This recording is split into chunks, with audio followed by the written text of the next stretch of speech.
карап көрсөк, элдин айдаган буудайлары, арпалары, жана башка ушундай өсүмдүктөрдүн баары талаага bir 30% чачылып калат экен да. Жакшы эме болбосо. Же жаган жайт, же мөндүр жайт 30-40%. Анан ошондон эме кылып бир кошумча акча каражат таап, айыл өкмөттүн бюджетинен сырткары. Анан ушул азыр өзүңүздөр көрүп тургандай ушул 4 комбайн, 1 КАМАЗ, 1 экскаватор алдык айыл өкмөттүн балансына коюп атабыз да.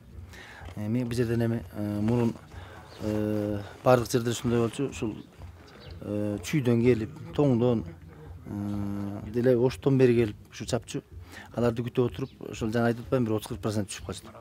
Эми будай буюрса, элдин рызкысын жерге чачпай, ушу жакшыраак жыйнап беребиз деген ой бар. Айыл тургундарынын айтымында дан эгиндерин жыйнай турган техникалар жок болуп, жамгырга, шамалга калып, эгиндин 3төн 1 бөлүгү жерде калчу. Мындан улам кийинки жылдары дан эгиндери аз айдалып, көпчүлүк тургундар картошка айдаганга өтүшкөн. Көпчүлүгү азыркы чейин ушул картошка, арпа, буудай, чөп.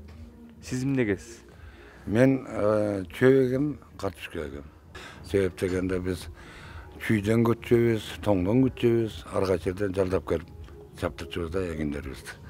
Ошондо эле биз өзүбүздүн сепкен эгиндерибизди аксай албай да калган күндөр болгон.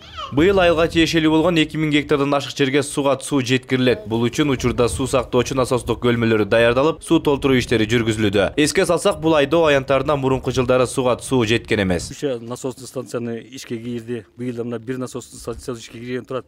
Андан тышкары айылдын башында жаңыдан бир скважина курулган тат, 5 скважина.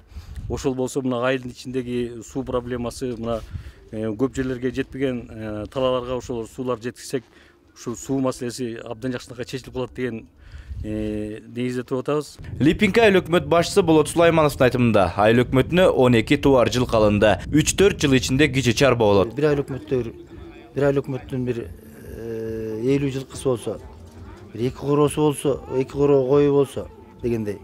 Анан эми өзүнүн проблемасын жогору жакта карабай, өзүнүн көйгөйлөрүн өзү чечсе, менин оюмча туура болот деген оюм бар.